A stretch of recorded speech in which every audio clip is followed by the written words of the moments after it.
ایک دن اورنگزیب عالمگیر کے پاس آ گیا، کہنے لگا میں روپ بدلوں گا، اگر آپ پہچان نہ سکے تو میں انعام لوں گا۔ آپ نے فرمایا میں کوئی ایسے ویسا بادشاہ نہیں، کہا مجھے دھوکہ دینا مشکل ہے، کہا نہیں میں روپ بدلوں گا۔ حضرت اورنگزیب عالمگیر بڑے نیک بادشاہ گزرے، بڑے پرہیزگار وہ بے روپیہ کہنے لگا میں روپ بدلوں گا، آپ نہیں پہچان سکیں گے۔ فرمایا چل جتنا تیرے اندر زور ہے لگا لے۔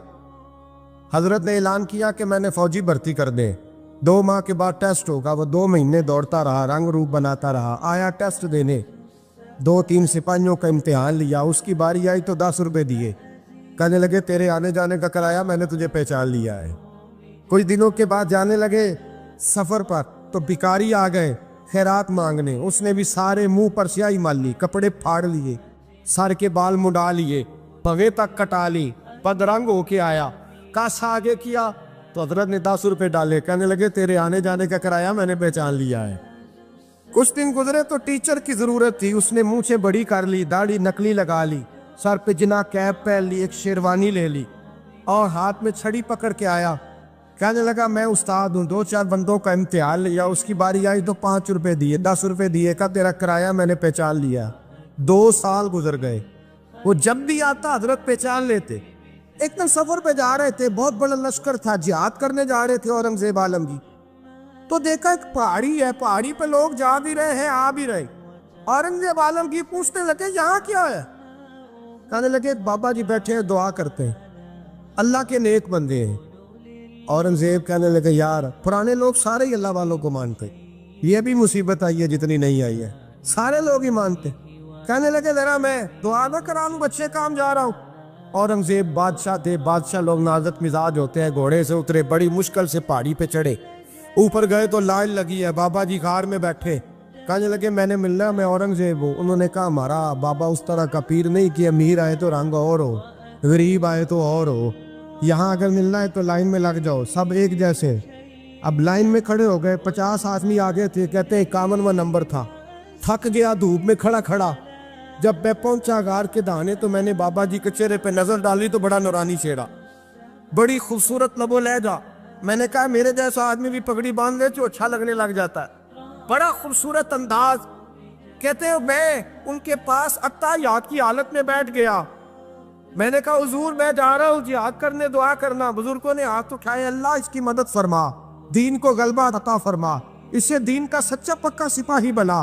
پھر تھپکی دی، 2-4 نصیحتیں بھی کر ڈالی، دیکھنا ظلم نہ کرنا، زیادتی نہ کرنا، جب تم جیت کر نہ کرنا، غرور نہ کرنا، نصیحتیں بھی کر دی۔ کہتے ہیں اب جب میں اٹھا تو 2-4 دینار بطور نذرانہ مسلح کے نیچے رکھے، اور الٹے قدم جب میں غار سے اترا انہوں نے رومال جھاڑا اور اٹھ کے کھڑے ہو گئے، کہنے لگے آج نہیں تو نے پہچانا، آج نہیں تو نے پہچانا، میرا انعام بنتا ہے، آج نہیں پہچانا، لا پیسے۔ اورنگزیب کہنے لگا یار تو نے حد کر دی، کہاں چڑھا کہاں کھڑا رہا، دھوپ میں تھک گیا، کمال کر دی بھائی تو نے، بتا تو کیا لے گا، اب تو جلدی بتا، وہ کتنے لوگ پیچھے دھوپ میں کھڑے ہیں، لشکر سارا کھڑا ہے، کیا لے گا؟ اس نے کہا سب سے قیمتی ہیرے وہ ہے جو تیرے سر کے تاج میں لگے ہوئے، مجھے تیرا تاج چاہیے۔ او بھائیو سننا اور یاد رکھنا، میرے اعلیٰ حضرت کہتے ہیں بادشاہ نے سر کے اوپر سے تاج اتارا، بہروپیے کے قدموں میں رکھا اور کہنے لگے یہ لے، اور یہ تو تیرا مانگنے پر میں نے دیا ہے نا، میں واپس آتا ہوں تو آنا میں اپنی مرضی سے بھی تجھے دوں گا، تو نے اورنگزیب جیسے بندے کو دھوکہ دیا، آنا میں اس وقت بھی دوں گا۔ وہ دے کر بس بات ختم ہو گئی، حد ہو گئی، دے کر کہتے ہیں جب میں پلٹا نا واپس، بہروپیے نے آواز دی بادشاہ ٹھہر جا، تو میں نے پلٹ کے دیکھا تو کہنے لگے یہ اپنا تاج لے جا، اٹھا اور لے جا۔ میں نے کہا 2 سال بیت گئے تجھے محنت کرتے، آج قابو آیا تو لے جاؤ، کہنے لگا لے جا، مسئلہ سمجھ میں آ گیا۔ میں نے کہا مجھے بھی تو سمجھانا۔ کہتے ہیں وہ پھوٹ پھوٹ کے رویا، اس کی آنکھیں برس پڑی، سیلاب کی طرح آنسو بہہ نکلے، تڑپا، اور لوگ کہنے لگا بادشاہ میں نے جھوٹ موٹ رسول اللہ کی غلامی اختیار کی تھی، جھوٹ موٹ کی داڑھی، جھوٹ موٹ کی پگڑی، جھوٹ موٹ کا فقر، میں نے جھوٹ موٹ نبی پاک کا لباس پہنا ہے، تو تیرے جیسے بادشاہوں کے تاج میرے قدموں میں آ گئے ہیں، اگر میں سچ مچ رسول اللہ کا غلام بنوں گا تو اللہ کیا کچھ عطا فرمائے۔ اللہ کتنی نعمتوں سے نوازے. میرے اعلیٰ کیا فرماتے ہیں؟ اعلیٰ حضرت فرماتے ہیں فرشتے بھی کرتے ہیں تعظیم میری. کون جی؟ اللہ. ایسا عقیدہ بھی کم ملے گا جو بریلی کے امام کا عقیدہ ہے. ایسا بھی کم. کہتے ہیں فرشتے بھی کرتے ہیں تعظیم میری. کیوں؟ فرمانے لگے فدا ہو کے ان پر یہ عزت ملی. بغداد کے ایک درویش عالم تھے، تو وہ جب بھی نماز پڑھاتے نا تو کسی تاجر کی 2 بیویوں کے بارے میں دعا مانگتے. توجہ ہے میری بات پر؟ نماز پڑھاتے تو کہتے اللہ اس تاجر کی 2 بیویوں کو اپنی خاص رحمتیں عطا فرما. ایک دن لوگ ان کے گرد اکٹھے ہو گئے، کہنے لگے بابا جی بتائیں تو صحیح وہ بیویاں کون تھی جن کے لیے آپ دعا مانگتے؟ تو فرمانے لگے میرے شہر کا ایک تاجر تھا، بہت بڑا تاجر تھا، مالدار تھا پر بے اولاد تھا. اسے بغداد سے ملک شام جانا پڑتا تھا تجارت کرنے، اور کئی مہینے اسے شام کے ملک میں رہنا پڑتا تھا. اس نے اس طرح کیا کہ وہاں بھی ایک شادی کر لی. توجہ ہے نا میری بات پر؟ کیا کر لیا اس نے؟ دوسری شادی کرنا مرد کے لیے جائز ہے، تیسری کرنا بھی، چوتھی کرنا بھی بھیا کا وقت، مگر اگر انصاف کر سکے تو. اگر چاروں میں ہم نہ آدھا مسئلہ سنتے ہیں اور آدھا ہی بیان کرتے ہیں. اگر انصاف نہ کر سکے پھر اس کے لیے 4 جائز، پھر وہ ایک ہی رکھے گا. تو عزیز دوست دوسرا نکاح کر لیا، شادی ہو گئی. اب وہ وہاں کچھ زیادہ وقت گزارنے لگا. مالدار آدمی تھا، بیوی کو مکان بھی لے کے دے دیا. اب وہ دیر سے آتا واپس، اور جب آتا بھی تو اس کے وہ والے انداز نہ ہوتے جو پہلے ہوا کرتے تھے. اب بیوی سے بڑا جاسوس بھی کوئی نہیں ہوتا، اس کو تو پہلے پتہ چل جاتا ہے کہ ماجرا کیا ہے، اسے بڑی خبر ہوتی ہے. تو اس نے محسوس کر لیا کہ بدلے سے میری سرکار نظر آتے. وہ کہنے لگی اب کہ جب آتا جاتا ہے تو اس کے حالات کچھ بدلے سے ہیں، ماحول کچھ اور ہے. اس نے ایک بوڑھا آدمی جو اس کا عزیز بھی تھا اور سمجھدار بھی تھا اس کو تیار کیا. کہنے لگی اب کہ جب ملک کے شام جائے نا تو اس کا پیچھا کرنا اور خبر کرنا کہ کہاں رہتا ہے، کہاں جاتا ہے، کیا کرتا ہے. وہ بوڑھے بزرگ جو تھے وہ خاتون کے کہنے پر کچھ اس نے کرایہ بھی دیا. وہ اس تاجر کے پیچھے گئے اور واپس آ کے خبر دی. کہنے لگے کہ یہ تو 2-3 سال بیت گئے، اس نے وہاں بھی شادی کی ہوئی ہے، تجھے بتایا ہی نہیں. بیوی بڑی سمجھدار تھی، حوصلہ مند، زیرک. اس نے شور نہیں مچایا.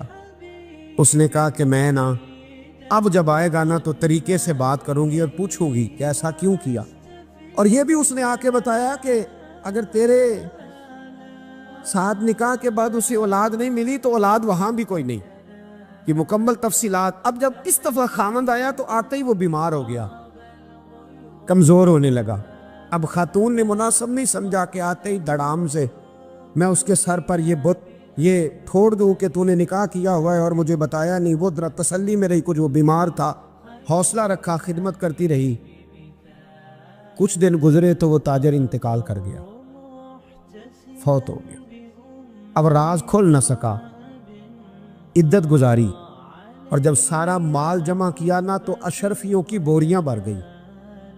سارا مال اس بی بی کا، 4 بوریوں میں اشرفیاں، 4.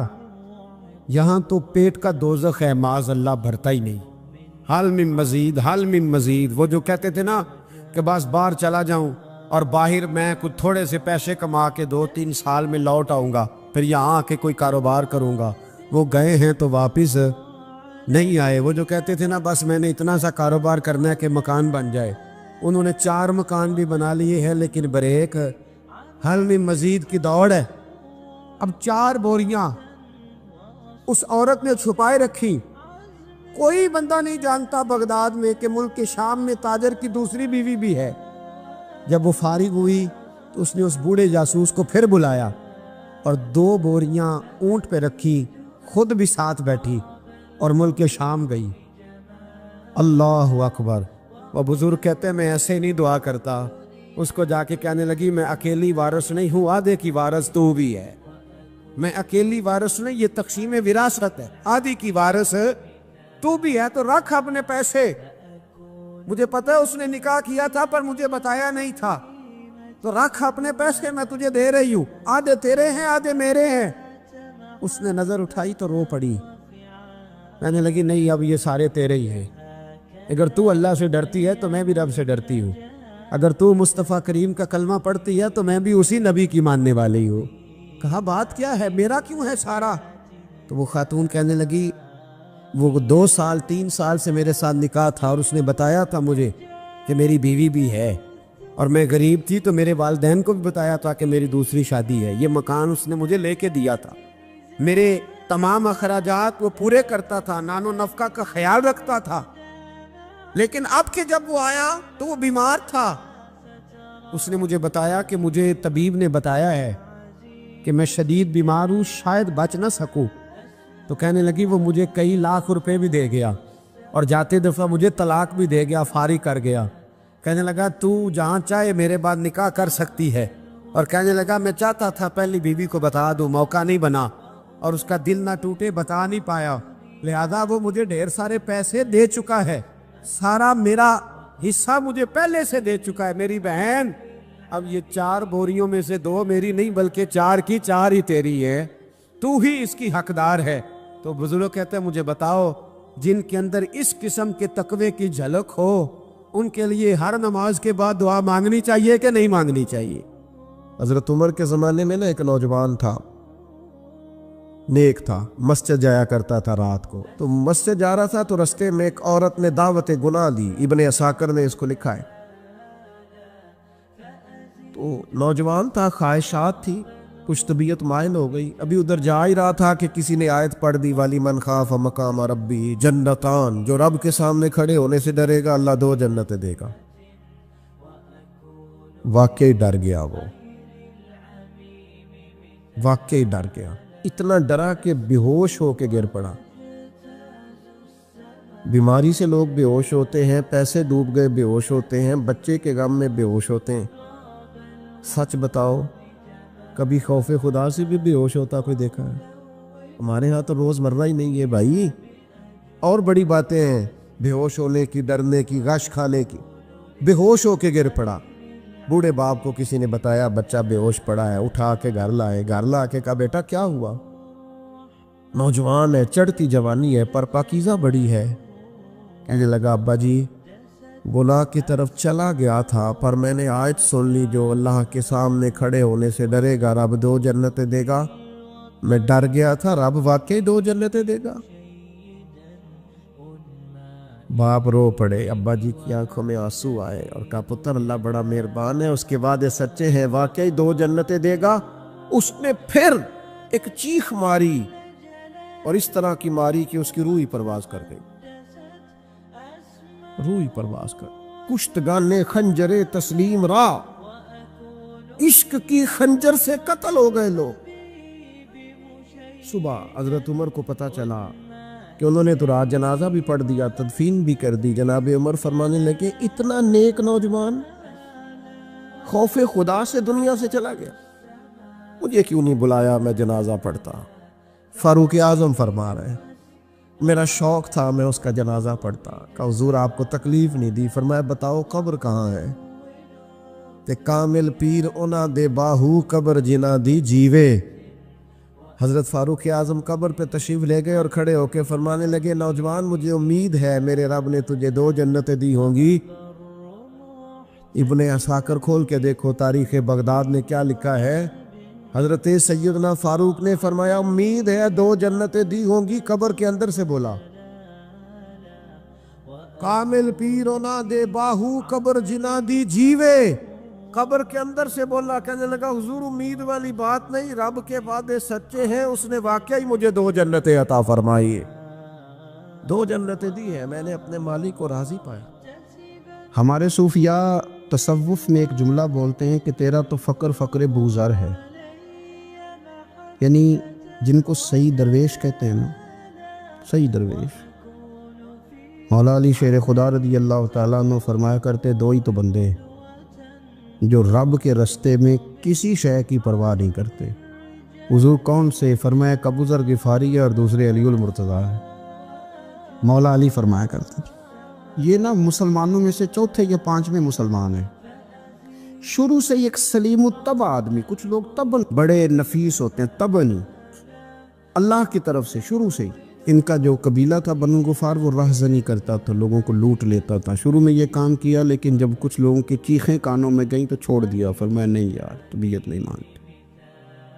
اور نبی پاک کا کلمہ پڑھنے سے پہلے ہی بتوں کی پوجا چھوڑ کے رب کی عبادت شروع کر دی۔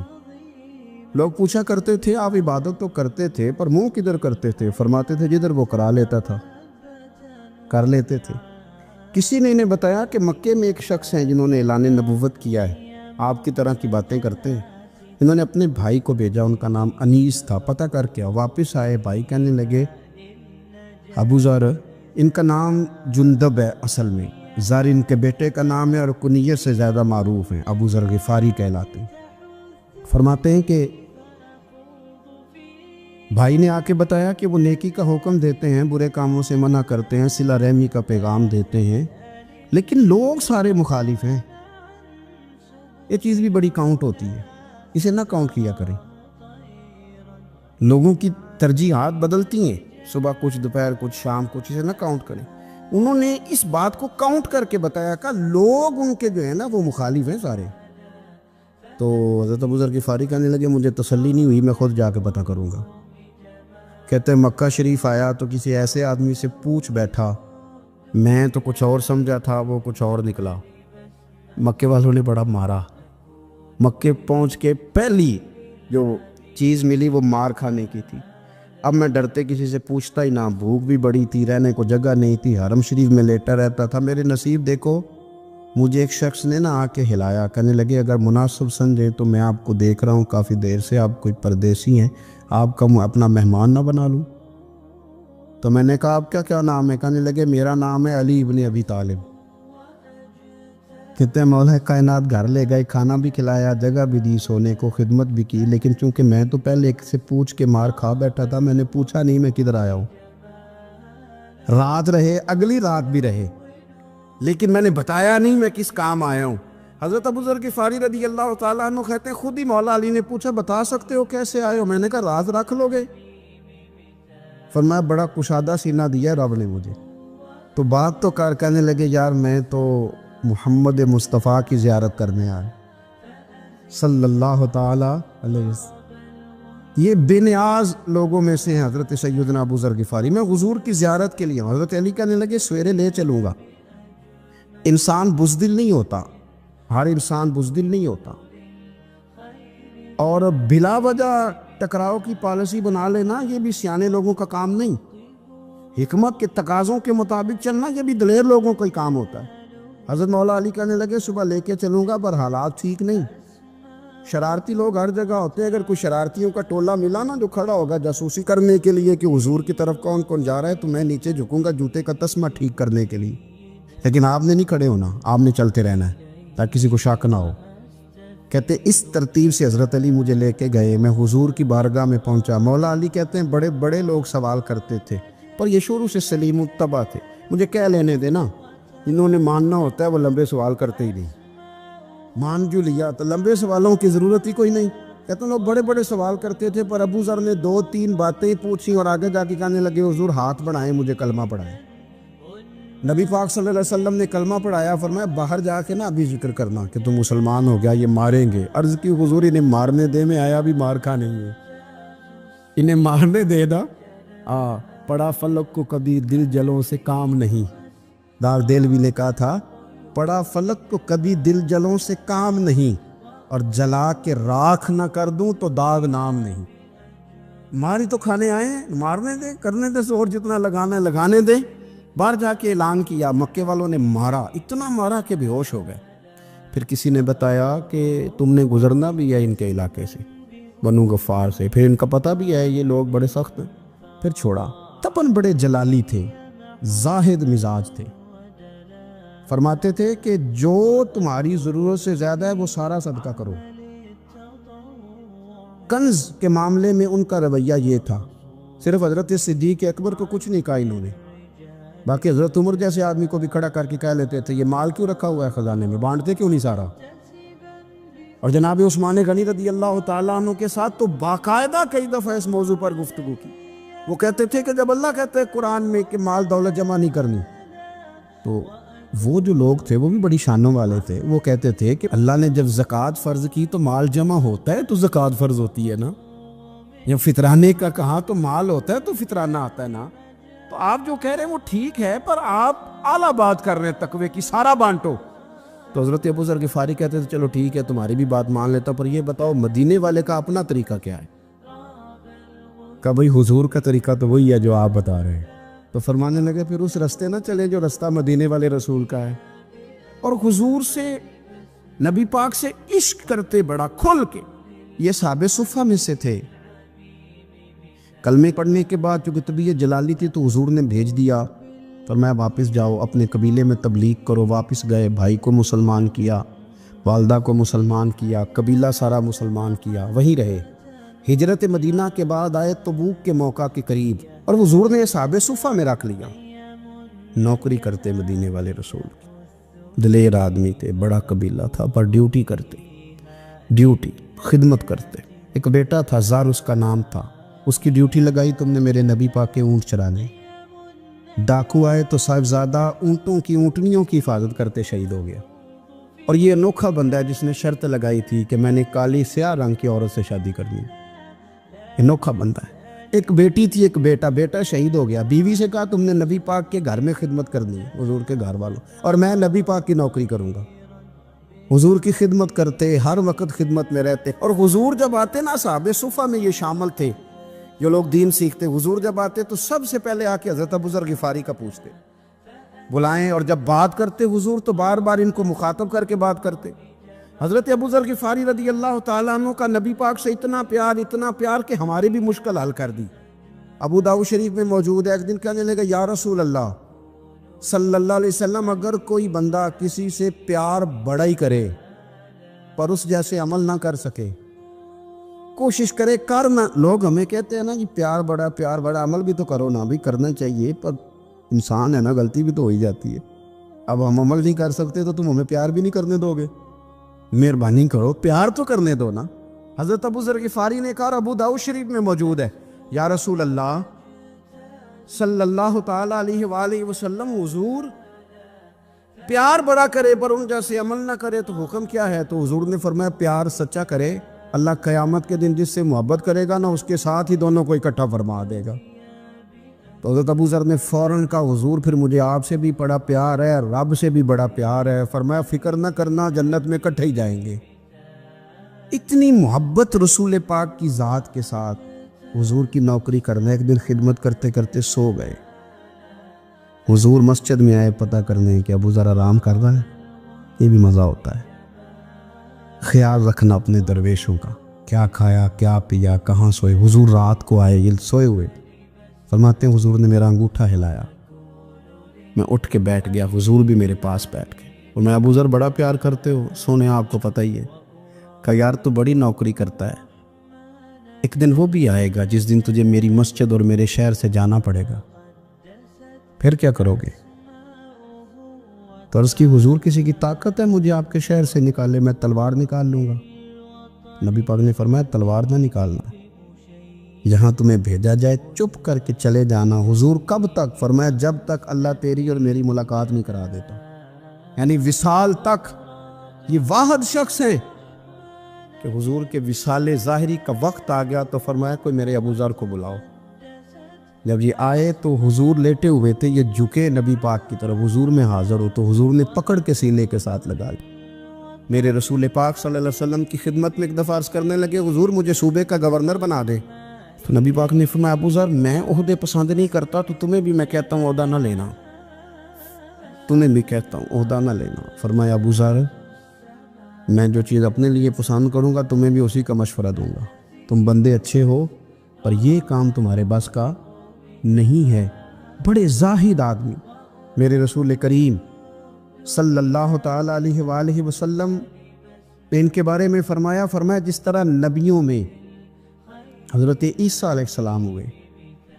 حضرت عیسیٰ دیکھیں نا، انبیاء میں اللہ تعالیٰ نے ہر قسم کی عظمت نبیوں کو دی. جناب سلیمان علیہ السلام کا تو تخت بھی ہوا میں اڑتا تھا، جن تک تابع دار تھے. اور نبیوں میں حضرت عیسیٰ بھی ہیں جن کے پاس گھر بھی کوئی نہیں، شادی بھی کوئی نہیں کی، اینٹ سرانے رکھ کے تکیہ بناتے.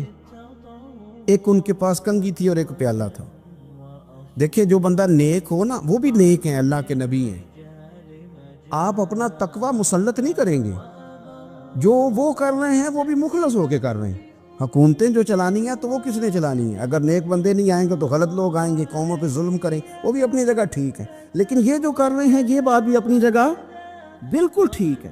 ہم پتہ کیا کرتے ہیں, ہم چیزوں کو مسلط کرتے ہیں, ایک دوسرے پر مسلط نہیں کریں چیزوں کو. آپ جو کر سکتے ہیں, جو رستہ آپ کو صحیح لگتا ہے اختیار کر لیں. یہی تو ہمارے دین کا حسن ہے کہ سارے رستے واضح کر کے ہمیں دکھاتا ہے. حضرت عیسیٰ علیہ السلام نے ایک دن دیکھا کہ ایک بندہ نا انگلیوں کے ساتھ اپنے بال سیدھے کر رہا ہے, تو آپ نے فرمایا یار کنگھی کے بغیر بھی کام چل سکتا ہے, کنگھی بھی خیرات کر دی. دیکھا ایک بندہ ہاتھ کا تکیہ بنا کے لیٹا ہے, تو فرمایا اینٹ بھی دے دو کسی کے کام آ جائے. ایک دن دیکھا کہ ایک بندہ نا یوں چلو میں پانی پی رہا ہے, فرمایا پیالہ بھی رہنے دو, اس کے بغیر بھی کام چل ہی جاتا ہے. جناب عیسیٰ کا یہ زہد تھا. میرے نبی پاک علیہ السلام نے فرمایا جس نے جناب عیسیٰ کا زہد دیکھنا ہو وہ میرے ابو ذر غفاری کو دیکھے. ان کو دیکھے, یہ دنیا میں جناب عیسیٰ کے زہد کے مطابق چلتے پھرتے ہیں. ساری زندگی دولت کو, مال کو پسند نہیں کیا. جہاں رہتے تھے ایک گورنر صاحب نے 300 دینار تحفے میں بھیجے. تو ایک ہوتا ہے نا بندہ کہتا ہے نہیں نہیں ضرورت نہیں. اور حضور سید عالم صلی اللہ علیہ وسلم نے حضرت عمر سے فرمایا تھا جو خود بخود آ جائے وہ قبول کر لو اللہ کی طرف سے. لیکن ان کا رنگ فقیری والا تھا اور تھوڑا انوکھا تھا. 300 دینار آئے تو فرمانے لگے اسے جا کے کہو تمہیں کوئی اور بندہ نہیں ملا دھوکہ دینے کے لیے, میرے گھر ہی مال بھیج دیا ہے. فرمانے لگے میرے پاس گدھا ہے سواری کرنے کے لیے, میرے پاس بکریاں ہیں دودھ پینے کے لیے, میرے پاس ایک چادر اضافی ہے سامان میں سے. میں تو ڈرتا ہوں کہ رب کہیں اس چادر کے بارے میں سوال نہ پوچھ لیں, اور تم ہو کہ میرے پاس یہ لے کے آئے ہو. حضرت عثمان غنی کے پاس جا کے کہا کرتے کتنا لوگوں کے پاس پیسہ آ گیا ہے, ہر بندے کے گھر میں مال ہے, یہ کیا ہو رہا ہے, لوگوں سے کہیں خرچ کریں غریبوں پہ. عثمان غنی فرمانے لگے تمہیں تو خوش ہونا چاہیے کہ میرے دور میں لوگ خوشحال ہو گئے. آپ فرمانے لگے نہیں, وہ والا رنگ زیادہ بہتر ہے جو مدینے والے نے اختیار فرمایا, کیونکہ کچا رنگ للاری والا چڑھدا تے لیندا رہندا عشق تیرے دا رنگ محمد, جدوں چڑھ جائے پھر نہیں لیندا. آپ کی طبیعت کے اندر دولت سے بیزاری. حضرت ابو درداء, حضرت ابو موسیٰ اشعری, حضرت ابو ہریرہ رضی اللہ تعالی عنہ, یہ سمجھ لیں ان کے کلاس فیلو تھے, ان کے ساتھ پڑھا تھا انہوں نے. حضرت ابو ذر غفاری ان پر بھی جلال کرتے. آپ یقین کریں کہ طبیعت نا ایسے کیف میں آ گئی ان کو پڑھ کے. ان کو پڑھا جب کچھ دنوں سے تو کچھ انوکھا, یہ انوکھی وجہ ہے, سارے زمانے سے نرالے ہیں. یہ بندے کون سی بستی کے یار اب رہنے والے ہیں, یہ کس طرح کے لوگ ہیں, کیا سوچ ہے. حضرت ابو درداء رضی اللہ تعالیٰ عنہ کے گھر کے قریب سے گزرے تو حضرت ابو درداء مکان بنا رہے تھے. کیا جملہ کہا, تڑپ گئی روح. فرمانے لگے ابو درداء تجھ سے مجھے یہ امید نہیں تھی یار. فرمایا کیا ہوا؟ فرمانے لگے اب تیرا مکان بنانے کے لیے بھی اللہ کے بندوں کی پشتوں پر اینٹیں رکھی جائیں گی.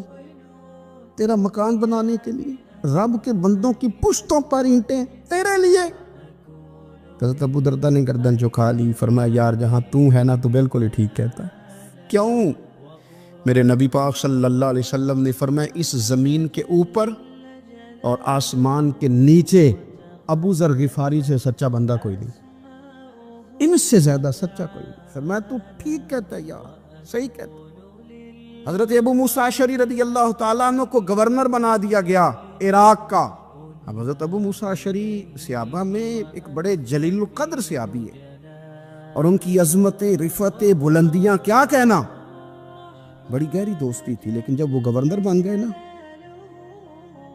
تو آپ نے فرمایا بس بھئی اب تو نے عہدہ لے لیا ہے, یہ بندے کو ٹھیک نہیں رہنے دیتی چیزیں, اب تو عہدے میں چلا گیا. بڑی مدت کے بعد ملاقات ہوئی حضرت ابو موسیٰ اشعری کے ساتھ. وہ دوڑ کے آئے حضرت ابو ذر غفاری کے گلے ملنے, میرا بھائی میرا بھائی. فرمایا پیچھے ہٹ جا, میں نہیں تیرا بھائی, تو گورنر ہے, میں غریب آدمی ہوں, اپنا کام کر. پھر دوڑ کے آئے. فرمایا ابو ذر تو میرا بھائی ہے یار, اکٹھے پڑھتے تھے حضور. فرمایا نہیں جا, تو نہیں میرا بھائی. پھر آئے. جانتے تھے نا یہ سچا بندہ ہے, یہ سچا بندہ ہے, یہ تقریروں والا نہیں, صرف وعظوں والا نہیں, اس کے اندر بھی بڑی سچائی ہے. قریب آئے, آ کے کہا یار تو میرا بھائی ہے, میرے سینے لاگ. فرمانے لگے تو تیسری بار آیا ہے, مومن ہے, میں منہ نہیں موڑ سکتا, پر پہلے مجھے بتا گورنر بننے کے بعد تو نے مکان کتنے بنائے, باغ کتنے لگائے, چکیاں کتنی لگائی, کتنے تو نے چیزیں بنائی ہیں, پہلے بتا. حضرت ابو موسیٰ اشعری نے ان کا ہاتھ پکڑا, رونے لگے, کہنے لگے جس محبوب سے تو نے تربیت لی ہے میں بھی انہی کا نوکر ہوں, جن کپڑوں میں میں عراق گیا تھا میرے آج بھی وہی ہیں. یار کیا بات کرتا ہے, میرے وہی ہیں. مجھے بتا اگر یہ عہدے خدمت کے ہم نہیں لیں گے تو پھر کیا ظالموں کو دیں گے, غیروں کو دیں گے؟ نہ کر, کچھ نہیں بنایا.